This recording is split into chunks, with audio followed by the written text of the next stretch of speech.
ಸ್ನೇಹಿತರೆ, ಈಗ ಮಂಚನಹಳ್ಳಿ ಡ್ಯಾಮ್ಗೆ ಬಂದಿದ್ದೀನಿ. ಆದರೆ ಅಲ್ಲಿ ಒಳಗಡೆ ಪರ್ಮಿಷನ್ ಇಲ್ಲ ಮತ್ತು ಬೈಕ್ ಹೋಗೋಕ್ಕೂ ವ್ಯವಸ್ಥೆ ಇಲ್ಲ. ಬೈಕ್ ಕೆಲವೊಂದು ಕಡೆ ಪಾರ್ಕ್ ಮಾಡಿ 1 ಕಿಲೋಮೀಟ್ರ್ ದೂರದಲ್ಲೇ ಪಾರ್ಕ್ ಮಾಡಬೇಕಾಗತ್ತೆ. ಅದರಲ್ಲಿ ಅವಕಾಶ ಇಲ್ಲ. ಆದರೂ ಒಂದು ಪ್ರಯತ್ನ ಮಾಡ್ತಿದ್ದೀನಿ, ಬನ್ನಿ ನೋಡೋಣ. ಯಾಕಂದರೆ ಕಂಪ್ಲೀಟ್ ಪಬ್ಲಿಕ್ಗೆ ಅವಕಾಶವೇ ಇಲ್ಲ, ಯಾರಿಗೂ ನೋಡೋಕ್ಕೆ ಅವಕಾಶ ಕೊಡೋಲ್ಲ, ಹತ್ರಕ್ಕೂ ಅವಕಾಶ ಇಲ್ಲ. ಕಂಪ್ಲೀಟಾಗಿ ನಿಷೇಧಿಸಲಾಗಿದೆ ಅಂತ ಬೋರ್ಡ್ ಹಾಕ್ಬಿಟ್ಟಿದ್ದಾರೆ. ಆದರೂ ಅಲ್ಲೊಬ್ರು ಇದ್ದಾರೆ, ಅದಕ್ಕೆ ಸಂಬಂಧಪಟ್ಟಿರೋನ್ನ ಮೀಟ್ ಮಾಡೋಣ ಬನ್ನಿ ಸ್ನೇಹಿತರೆ.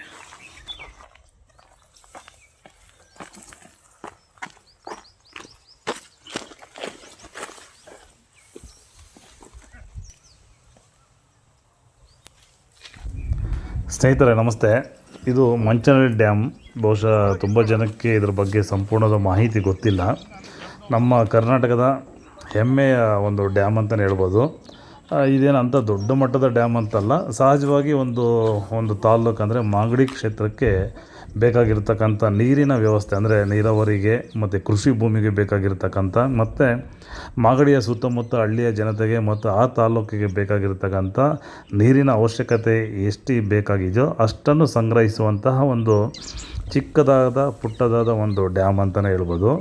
ಸೊ ಈ ಡ್ಯಾಮ್ನ ವಿಶೇಷತೆ ಏನಪ್ಪ ಅಂತ ಹೇಳಿದ್ರೆ, ಈ ಡ್ಯಾಮ್ನ ಅರ್ಕಾವತಿ ನದಿಗೆ ಅಡ್ಡಲಾಗಿ ಕಟ್ಟಿದ್ದಾರೆ. ಸೊ ಈ ಅರ್ಕಾವತಿ ನದಿ ಬಹುಶಃ ನಮ್ಮ ಕರ್ನಾಟಕದ ಏನು ನಾವು ಚಿಕ್ಕಬಳ್ಳಾಪುರ ಜಿಲ್ಲೆ ನಂದಿ ಹಿಲ್ಸ್ ಅಂತ ಏನು ಕರಿತೀವಿ, ನಂದಿ ಹಿಲ್ಸಲ್ಲಿ ಹುಟ್ಟುವಂತಹ ನದಿನೇ ಅರ್ಕಾವತಿ ನದಿ ಸ್ನೇಹಿತರೆ. ಅಲ್ಲಿಂದ ಹರಿದು ನೆಲಮಂಗಲ, ದೊಡ್ಡಬಳ್ಳಾಪುರ, ನೆಲಮಂಗಲ, ಅಲ್ಲಿಂದ ಸೀದಾ ಈ ಒಂದು ಡ್ಯಾಮ್ಗೆ, ಮಾಗಡಿ ಡ್ಯಾಮ್ಗೆ ಸೇರುವಂಥ ಒಂದು ವ್ಯವಸ್ಥೆ ಇದೆ. ಸೊ ಅರ್ಕಾವತಿ ನದಿಗೆ ಅಡ್ಡಲಾಗಿ ಕಟ್ಟಿರುವಂತಹ ಡ್ಯಾಮ್ನೇ ಮಂಚನಹಳ್ಳಿ ಡ್ಯಾಮ್. ನೋಡಿ, ಈಗ ನೋಡ್ತಾ ಇದ್ದೀರಾ ನೋಡಿ, ಇದರ ಒಂದು ಸಂಪೂರ್ಣವಾದ ವಿವರ ಈಗ ನಾನು ನಿಮಗೆ ಕೊಡ್ತೀನಿ ಸ್ನೇಹಿತರೆ. ಈ ಒಂದು ವಿಡಿಯೋನ ತಪ್ಪದೆ ಕೊನೆವರೆಗೂ ಸ್ಕಿಪ್ ಮಾಡದೆ ನೋಡಿ. ಒಂದು ಒಳ್ಳೆ ಅದ್ಭುತವಾದ ರೋಚಕವಾದ ಕಥೆ ಇರತಕ್ಕಂಥ ಡ್ಯಾಮ್ ಮಂಚನಹಳ್ಳಿ ಡ್ಯಾಮ್ಗೆ ತಮ್ಮೆಲ್ಲರಿಗೂ ಪ್ರೀತಿಯ ಸ್ವಾಗತ. ಬನ್ನಿ ನೋಡೋಣ.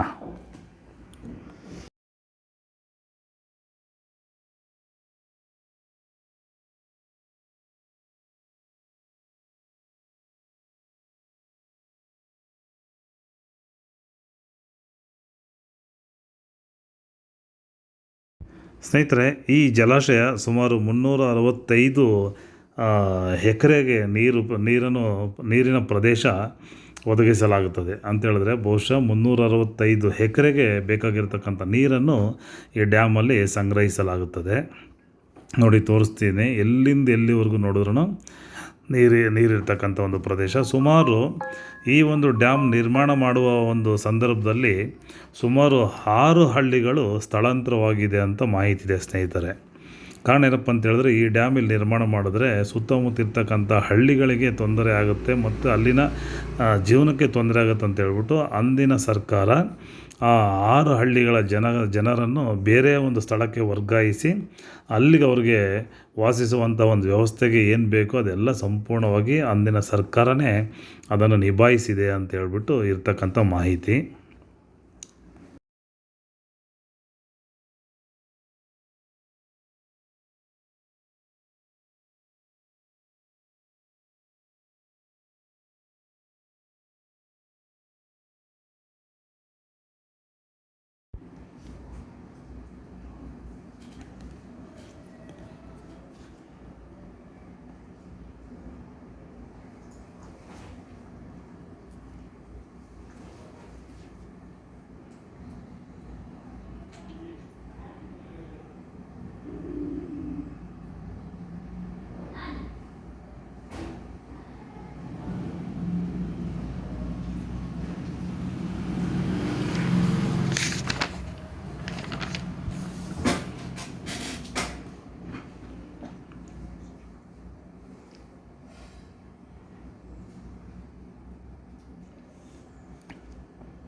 ಹಾಗೆಯೇ ಸ್ನೇಹಿತರೆ, ಈ ಡ್ಯಾಮ್ಗೆ ಋಷಿಮುನಿಗಳ ಒಂದು ರೋಚಕವಾದ ಕಥೆ ಇದೆ.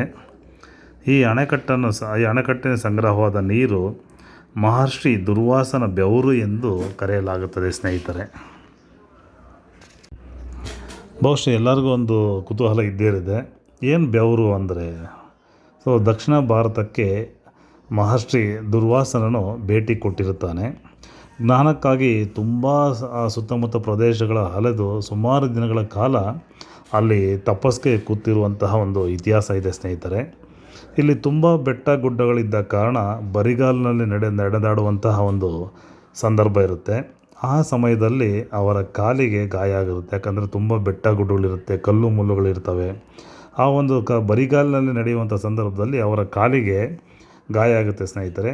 ಆಗ ಬೆಟ್ಟದ ಮೇಲೆ ತಪಸ್ಸು ಮಾಡ್ತಿರೋ ಸಂದರ್ಭದಲ್ಲಿ ವಿಷ್ಣುವನ್ನು ಓಲೈಸಿಕೊಂಡು ವಿಷ್ಣು ಪರಮಾತ್ಮನ ಮಹರ್ಷಿಯಲ್ಲಿ ಬೆವರನ್ನು ನೋಡಿ ಈ ಪ್ರದೇಶ ಇನ್ನು ಮೇಲೆ ಬೆವರಿನಿಂದ ಬದುಕುತ್ತದೆ ಎಂದು ಆಶೀರ್ವಾದ ಮಾಡುತ್ತಾರೆ ಯಾರು ವಿಷ್ಣು ಪರಮಾತ್ಮನು. ಹಾಗಾಗಿ ಅಂದಿನಿಂದ ಈ ಒಂದು ಪ್ರದೇಶವನ್ನು ಬೆವರಿನ ಪ್ರದೇಶ, ಬೆವರಿಂದ ಕೂಡಿರ್ತಕ್ಕಂಥ ನೀರು ಎನ್ನುವ ಒಂದು ಪ್ರತೀತಿ ಇದೆ ಸ್ನೇಹಿತರೆ.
ಹಾಗೆಯೇ ಸ್ನೇಹಿತರೆ, ಈ ಮಂಚನಹಳ್ಳಿ ಏನು ಊರಿದೆ, ಇದು ತುಂಬಾ ಪ್ರಸಿದ್ಧಿಯಾಗಿರ್ತಕ್ಕಂಥ ಊರು.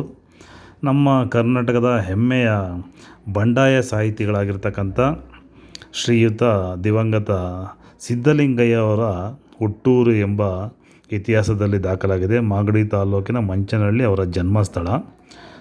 ಅವರ ಒಂದು ಜನ್ಮಸ್ಥಳ ಮಂಚನಹಳ್ಳಿ, ಅವರ ಇತಿಹಾಸ, ಅವರ ಸಾಹಿತ್ಯ ಸುಮಾರು ಕರ್ನಾಟಕಕ್ಕೆ, ಕನ್ನಡ ಸಾಹಿತ್ಯಕ್ಕೆ ಅಪಾರವಾದ ಕೊಡುಗೆ ಸಿದ್ಧಲಿಂಗಯ್ಯ ಅವರ ಕಡೆಯಿಂದ ಬಂದಿದೆ.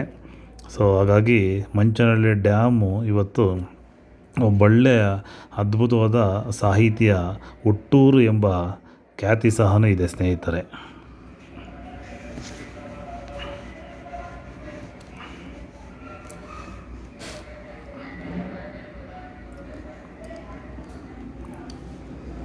ಇದಕ್ಕೆ ಸಂಬಂಧಪಟ್ಟಿರ್ತಕ್ಕಂಥ ಸಂಪೂರ್ಣವಾದ ಮಾಹಿತಿ ಈ ರೀತಿ ಇದೆ. ನಮ್ಮ ಚಾನಲ್ನ ಸಬ್ಸ್ಕ್ರೈಬ್ ಮಾಡಿ, ಲೈಕ್ ಮಾಡಿ, ಶೇರ್ ಮಾಡಿ. ನಿಮ್ಮೆಲ್ಲರ ಪ್ರೀತಿಯ ಪ್ರೋತ್ಸಾಹ ಖಂಡಿತ ಬೇಕು ಸ್ನೇಹಿತರೆ. ನಾವೊಂದು ಯೂಟ್ಯೂಬ್ ವಿಡಿಯೋ ಮಾಡಬೇಕಂತ ಹೇಳಿದ್ರೆ ತುಂಬಾ ರಿಸ್ಕ್ ಇರುತ್ತೆ, ತುಂಬಾ ಸ್ಟ್ರಗಲ್ ಪಡಬೇಕಾಗುತ್ತೆ. ತುಂಬ ಪ್ರಯತ್ನಗಳ ಪ್ರತಿಫಲವಾಗಿ ನಾವು ಮಾಡುವಂಥ ವೀಡಿಯೋಗಳು ಇವಾಗಿರ್ತವೆ ಸ್ನೇಹಿತರೆ. ಯಾಕಪ್ಪ ಅಂತ ಹೇಳಿದ್ರೆ ಇಲ್ಲಿ ಪರ್ಮಿಷನ್ ಕೇಳಬೇಕು ಮತ್ತು ಆ ಒಂದು ಸ್ಥಳಕ್ಕೆ ಹೋಗಬೇಕು. ಚಳಿ ಗಾಳಿ ಮಳೆ ಅನ್ನದೆ ಹೋಗ್ಬೇಕಾಗತ್ತೆ. ಮತ್ತು ಕೆಲವೊಂದು ಕಡೆ ವೆಹಿಕಲ್ಗಳು ನಿಲ್ಲಿಸಿ ಅಲ್ಲಿಗೆ ನಡ್ಕೊಂಡು ಹೋಗಬೇಕು, ಸುತ್ತಬೇಕು, ತಿರುಗಾಡಬೇಕು. ತುಂಬ ಅಂದರೆ ತುಂಬ ಶ್ರಮಪಟ್ಟು ಪ್ರತಿಯೊಬ್ಬ ಯೂಟ್ಯೂಬರ್ಸ್ ಮಾಡುವಂಥ ಕೆಲಸಗಳು ಸ್ನೇಹಿತರೆ. ಈ ಥರ ಯೂಟ್ಯೂಬ್ ಮಾಡಿದಾಗ ಮನೇಲಿ ಕೂತ್ಕೊಂಡು ಮಾಡೋ ಇದಿರುತ್ತೆ, ಬೇರೆ ಬೇರೆ ಥರ ಮಾಡೋ ಒಂದು ಇರುತ್ತೆ. ಆದರೆ ಆ ಸ್ಥಳಕ್ಕೆ ಹೋಗಿ ಆ ಸ್ಥಳದ ಸಂಪೂರ್ಣವಾದ ಮಾಹಿತಿ ತಿಳಿದುಕೊಂಡು ಅಲ್ಲಿ ಹೋಗಿ ವೀಡಿಯೋ ಮಾಡಬೇಕಂತಂದಾಗ ಅದರ ಶ್ರಮ ಬಹುಶಃ ನಿಮಗೆ ಗೊತ್ತಿರುತ್ತೆ. ಅದರ ಖರ್ಚು ವೆಚ್ಚಗಳೇನು, ಅದರ ಒಂದು ಎಫರ್ಟ್ ಏನು. ಯಾಕಪ್ಪ ಅಂದ್ರೆ ನಾವು ಅಲ್ಲಿ ಪರ್ಮಿಷನ್ ಕೇಳಬೇಕು, ಅವ್ರು ಪರ್ಮಿಷನ್ ಕೊಟ್ಟರೆ ಮಾಡಬೇಕು, ಇಲ್ಲ ಅವ್ರು ಪರ್ಮಿಷನ್ ಕೊಡೋವರೆಗೂ ನಾವು ಕಾಯಬೇಕು. ಆ ಸ್ಥಳದ ಸಂಪೂರ್ಣವಾದ ಮಾಹಿತಿ ನಮಗೆ ಯಾವುದೇ ರೀತಿಯ ಭಯದ ಆತಂಕ ಆದರೂ ಒಂದು ವೀಡಿಯೋದ ಕಂಟೆಂಟ್ಗೋಸ್ಕರ ನಾವು ತುಂಬ ಪ್ರಯತ್ನಗಳು ಮಾಡಲೇಬೇಕಾಗತ್ತೆ. ಇದು ಪ್ರತಿಯೊಬ್ಬ ಯೂಟ್ಯೂಬರ್ ಮಾಡುವಂತಹ ಒಂದು ಪ್ರಯತ್ನ. ಹಾಗಾಗಿ ತಪ್ಪದೆ ನಮ್ಮ ಚಾನಲ್ ಸಬ್ಸ್ಕ್ರೈಬ್ ಮಾಡಿ, ಲೈಕ್ ಮಾಡಿ, ಸಪೋರ್ಟ್ ಮಾಡಿ ಸ್ನೇಹಿತರೆ. ಥ್ಯಾಂಕ್ ಯು, ಧನ್ಯವಾದಗಳು.